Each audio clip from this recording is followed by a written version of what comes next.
As some of you guys know, I said earlier, I lost my dad July 20th, 2019. And I first want to start off by saying happy birthday, Dad. I've been wanting to do this video for a while, but I just didn't know how to do it because I felt like if I sat in front of this camera and talked to you guys, I will cry. And anybody that knows me knows I'm an emotional person. I cry over every little thing. So doing this right now, it's hard for me, but I want to do it. And I guess it's just something I'm going to look back on and just see how it was this time.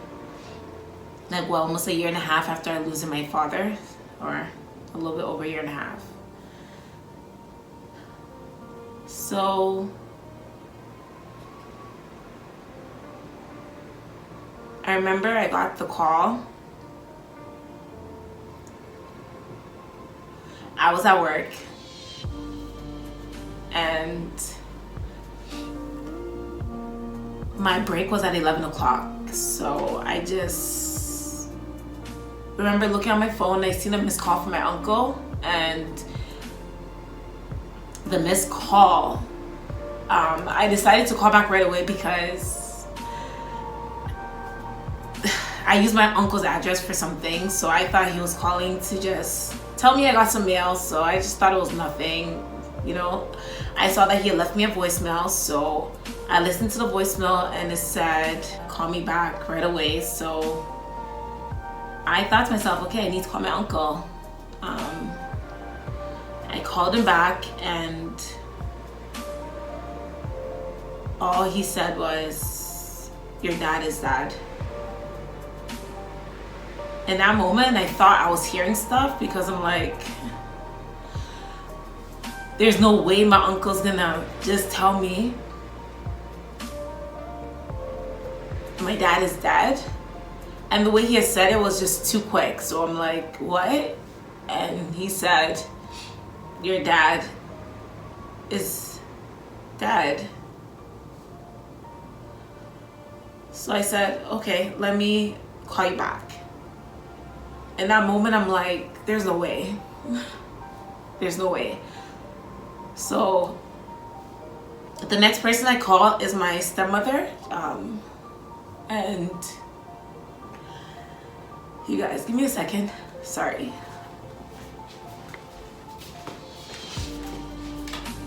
Sorry, guys.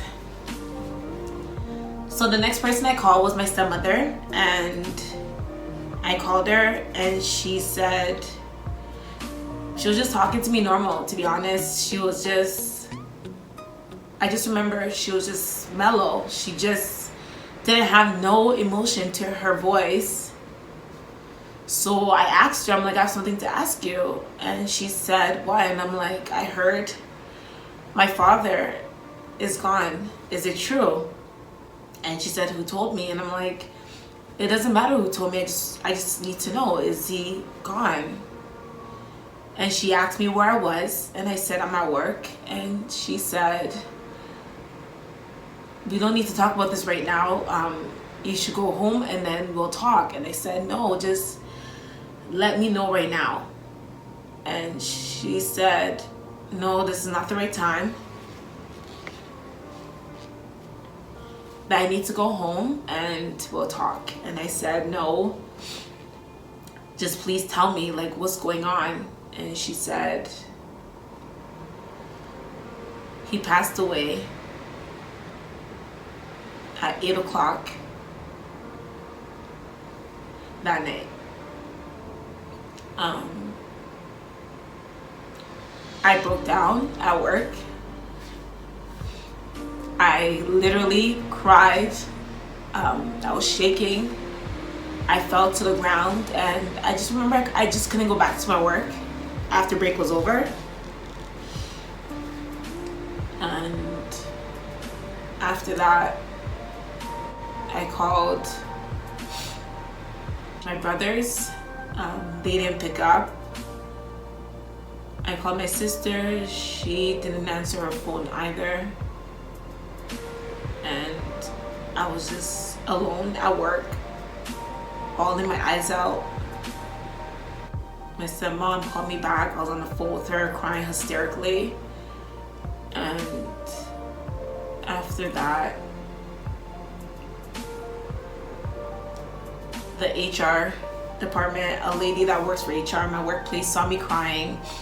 She asked me what was wrong. I couldn't even tell her what was wrong. I just remember being on the phone and my stepmom was just telling her that I just lost my dad, and they found a way for me to go home. They contacted an uncle of mine, and my uncle came and picked me up and brought me to my sister's house, and my stepmom was there. I think about it now, and to be honest,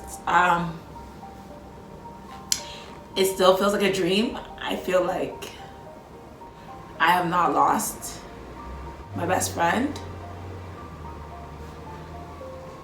I thought I could do this, guys.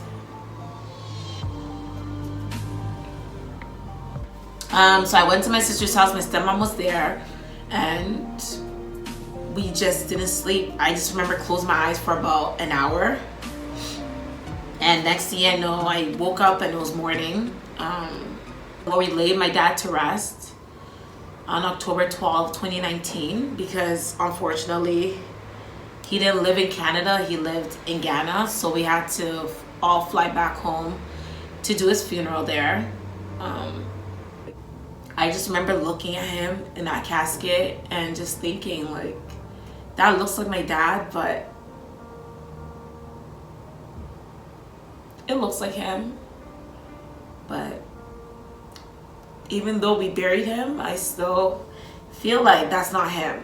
And I feel like he's not gone. I feel like he's still here. The only thing is that he's in Ghana and I can't call him. That's exactly how I feel. So now I just want to tell you guys a little bit about my dad.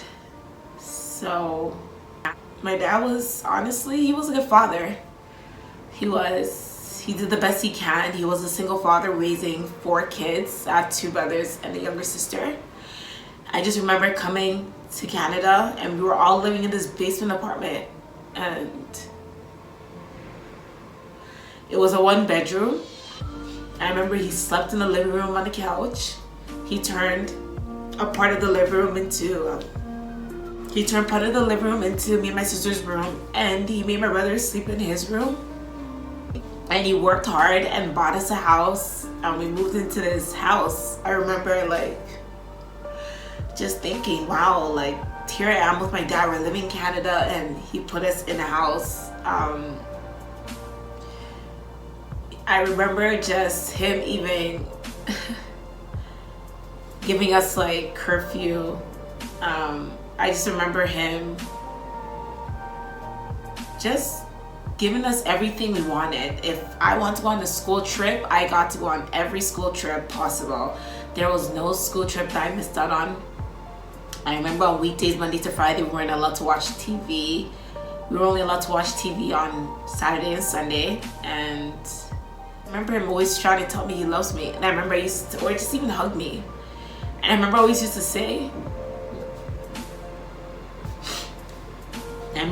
say, no, Dad, like, don't do that. Like, no, I'm like, no hugs, no kisses. Anybody that knows me knows I don't like to be touched. So I remember just always telling him, like, no, Dad, no hugs, no kisses. And to be honest, I wish I can get that now.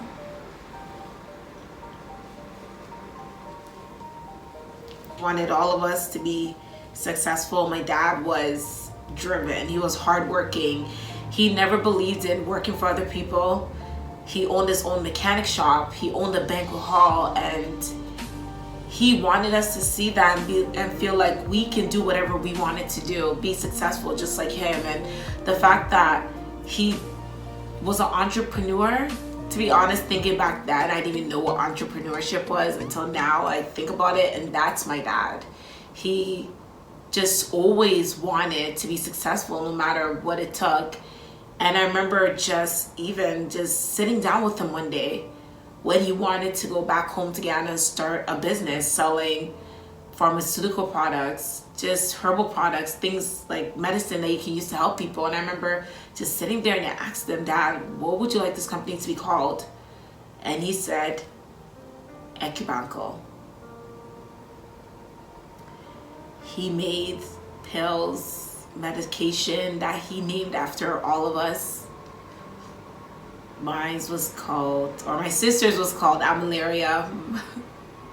Mine was called Bianca Slim. I guess he thought I was a slim girl, but if he sees me now, I gained a few pounds because of quarantine.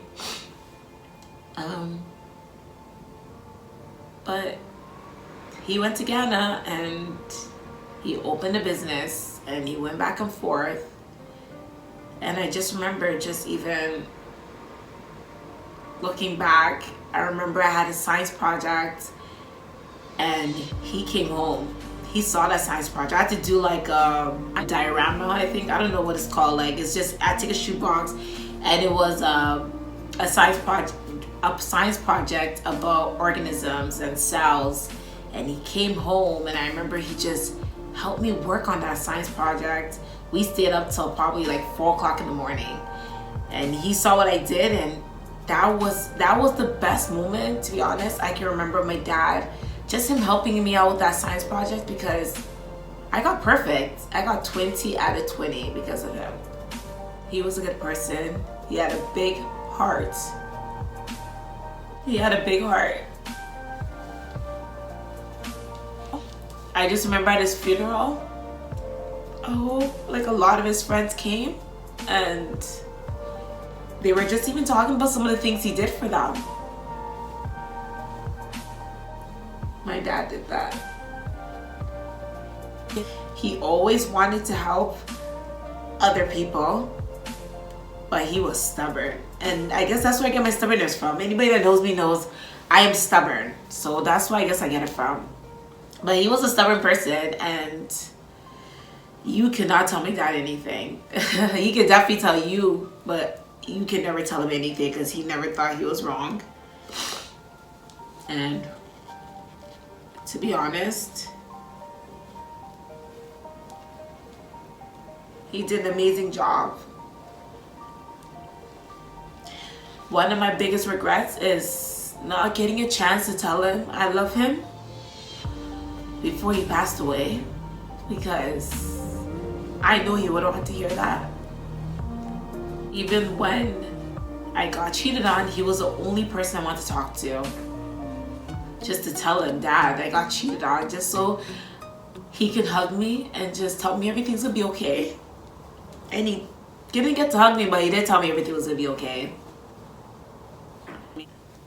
I never got to give him a grandchild. All my siblings did, but I haven't yet. And I'm just so heartbroken that he didn't get to see a grandchild from me. He didn't get to see me graduate from school. I didn't even get to tell him I was going back to school. And I wish I could, or I wish I did, and I didn't. But everything I'm gonna do now is gonna be for him, because I know he's looking down on me and he's proud of me. Anybody that knows I was his favorite child. I just remember a tenant that used to live in our basement had passed away at work, and he didn't have any family here. And I just remember my dad just even gathering money for his wife and kids back home, and helping the man's wife back home fight for his life insurance policy. And he didn't have to do that, but he did that because he cares so much about people. To be honest, I hope to find a husband just as caring as him, because he cared a lot. He did. I got his beautiful smile. I got his toes and I got his hands. Oh my Lord. So in honor of him, I decided to get a tattoo, and I want to honor him today. And I want to say, Dad, if you're listening,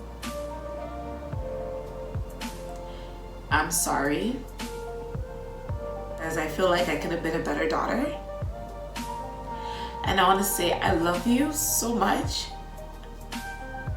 And I hope you are proud of me, because even though you're not going to get to walk me down the aisle or see the man marry me, I just want you to know that we're all here and we miss you so much. And we wish you were here today to celebrate your 74th birthday, but that's okay. You always said nobody in our family dies young. This is in honor of you. Rest in peace, Dad.